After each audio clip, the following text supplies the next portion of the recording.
بڑی عجیب کہانیاں لکھی ہیں. فرماتے ہیں کہ سلطان محمود ایک نیک بادشاہ تھا. اس کے پاس ایک دیہاتی نوجوان آ گیا. اس کا تعلق دیہات سے تھا. تعلیم بھی نہیں تھی, کچھ ایسی تربیت بھی نہیں تھی, مگر بادشاہ کے دربار میں آ کے جب خدمت پہ لگا تو اس نے اتنی اچھی خدمت کرنی شروع کی کہ تھوڑے دنوں میں بادشاہ کی آنکھوں میں بڑا درجہ پا گیا. بادشاہ نے اپنے مقرب بندوں میں شامل کر لیا. اب جو پہلے سے مقربین تھے نا, وہ بہت جیلس ہوتے تھے. ہم بڑے خاندانوں والے اور بڑی عقل سمجھ والے, تعلیم والے, ہم بادشاہ کے مشیر تھے. یہ کل کا نوجوان پتہ نہیں کہاں سے آ گیا دیہات سے اٹھ کے کہ بادشاہ کی اس کے اوپر بڑی خاص نظر پڑتی ہے. چنانچہ انہوں نے پروگرام بنایا کہ ہم بادشاہ سے موقع ملنے پہ بات کریں گے. انہوں نے بات کی کہ بادشاہ سلامت, جو محبت کی نظر اس کی طرف اٹھتی ہے وہ ہمارے اوپر نہیں اٹھتی. حسب میں ہم اچھے, نسب میں ہم اچھے, مال میں ہم اچھے, عقل میں ہم اچھے, لیکن محبت کی نظر اس کو جو مل گئی وہ ہمیں نہیں مل رہی. تو بادشاہ نے کہا کہ اچھا, میں کسی موقع پہ اس کا جواب دوں گا. اب بادشاہ نے کیا کیا کہ ایک پھل منگوایا جو بہت کڑوا تھا. کاشیں بنوائیں اور کاشیں ان سب لوگوں میں تقسیم کر دیں جو اعتراض کرنے والے تھے, اور ایاز بھی وہیں بیٹھا تھا. تو جس جس کو وہ کاش ملی اس نے منہ میں ڈالا, تھو تھو. بادشاہ سلامت, بڑا بہت کڑوا, توبہ توبہ, بہت کڑوا. سب نے اپنے منہ سے وہ پھل نکال دیا اور کہا کہ بادشاہ سلامت یہ بہت کڑوا ہے. تو بادشاہ نے جب ایاز کو دیکھا تو وہ مزے سے کھا رہا تھا. تو بادشاہ نے اس سے پوچھا کہ ایاز, یہ کاش میٹھی ہے جو اتنے مزے سے کھا رہے ہو؟ اس نے کہا بادشاہ سلامت ہے تو کڑوی, کھاتے کیوں جا رہے ہو؟ اس نے کہا بادشاہ سلامت میرے دل میں یہ بات آئی کہ جس بادشاہ کے ہاتھوں سے میں زندگی بھر میٹھی چیزیں لے کے کھاتا رہا, اگر آج مجھے کڑوی بھی مل گئی تو میں اس کو واپس کیسے کروں؟ عمر بھر میٹھی چیزیں لے کے کھاتا رہا, آج کڑوی بھی مل گئی تو واپس کیسے کروں؟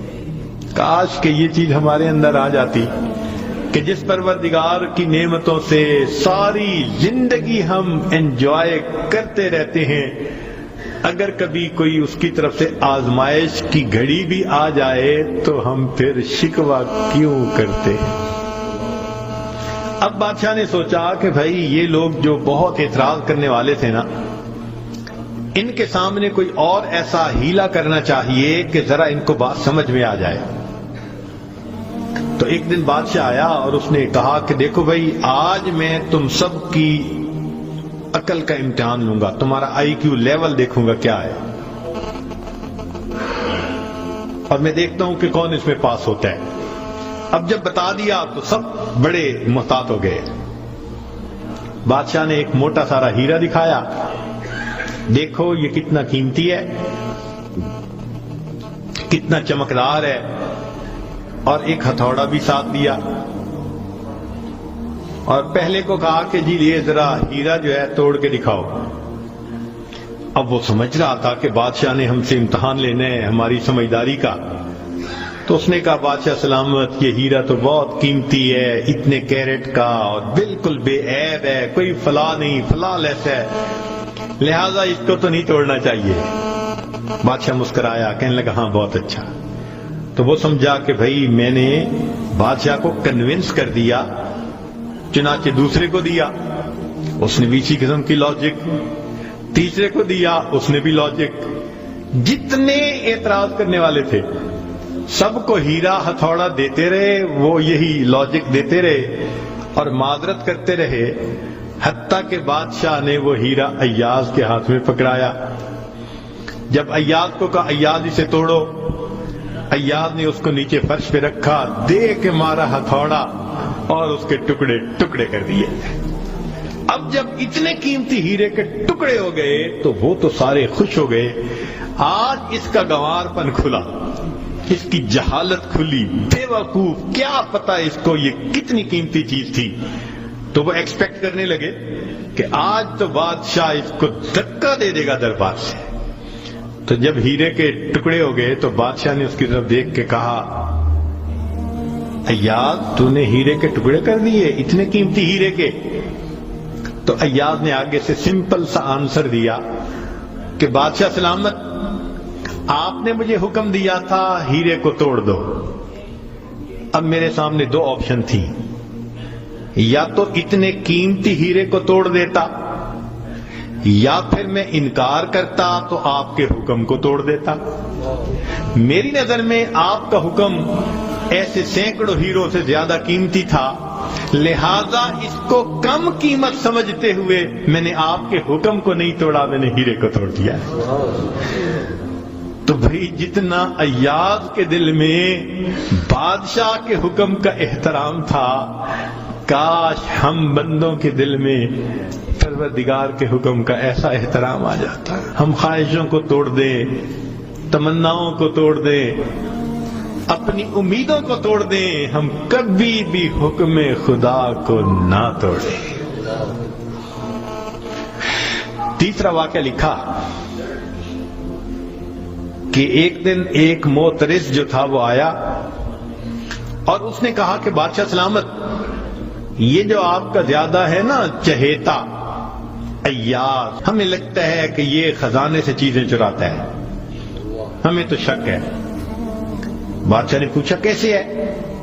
اس نے کہا جی ایک جگہ کلوزٹ بنائی ہوئی ہے اس نے، اور یہ صبح و شام اس کلوزٹ کا دروازہ کھولتا ہے اور دیکھتا رہتا ہے اور تالا لگا کے چابی اپنے پاس رکھتا ہے، چابی کسی کے ہاتھ میں نہیں دیتا۔ تو بادشاہ سلامت، ہمیں تو پکا شک ہے کہ آپ کے خزانے سے اس نے قیمتی چیزیں چرا کے رکھی ہیں اور یہ صبح و شام دیکھتا ہے ان کو۔ بادشاہ نے اسی وقت ایاز کو بلوا لیا، لوگوں کے سامنے پوچھا، ایاز تمہاری کوئی کلوزٹ ہے ایسی؟ جی۔ تالا لگا کے رکھتے ہو؟ جی۔ صبح شام کھول کے دیکھتے بھی ہو؟ جی۔ لاؤ چابی اس کی۔ ایاز نے چابی نکال کے دے دی۔ بادشاہ نے ایک آدمی کو بھیجا کہ جاؤ اور کلوزٹ میں جو کچھ پڑا ہے سب اٹھا کے یہ کہ لے کے آؤ۔ اب جب وہ گیا تو ایاز تو مطمئن کھڑا رہا، مگر موترزین بڑے خوش ہوئے، آج پکڑا گیا، آج سمجھ لگے گی بادشاہ کو یہ کیسا بددیانت انسان۔ تھوڑی دیر گزری تو جو گیا تھا وہ تالا کھول کے کیا دیکھتا ہے کہ اس میں ایک پرانا سا لباس ہے اور ایک پرانا سا جوتا رکھا ہوا اور کچھ بھی نہیں۔ بڑا حیران ہوا، اس کو یہ صبح بھی دیکھتا ہے شام بھی دیکھتا ہے۔ وہ اس کو لے کے بادشاہ کے پاس آیا۔ بادشاہ سلامت، کلوزٹ میں یہ دو چیزیں تھیں۔ بادشاہ نے کہا ایاز بس یہی کچھ تھا؟ جی یہی تھا۔ ایاز یہ تو اتنی قیمتی نہیں کہ تم ان کو تالے میں رکھو اور صبح شام اس کو جا جا کے دیکھو۔ ایاز نے کہا کہ بادشاہ سلامت میرے لیے قیمتی ہے۔ پوچھا کیوں؟ کہ بادشاہ سلامت، جب میں پہلی مرتبہ آپ کی خدمت میں حاضر ہوا تھا، میں دیہاتی سا لڑکا تھا، یہ تہبند باندھی تھی، یہ کرتا پہنا تھا، یہ جوتا پہنا ہوا تھا، میں نے اس کو اپنے لیے پریزرو کر کے رکھ لیا۔ اب روز صبح اور شام میں دروازہ کھولتا ہوں، اپنے نفس کو مخاطب کر کے کہتا ہوں ایاز بادشاہ کے احسانات کو مت بھولنا، تمہیں جو اس نے رتبہ دیا تمہاری اوقات تو یہ تھی، تمہاری اوقات یہ تھی۔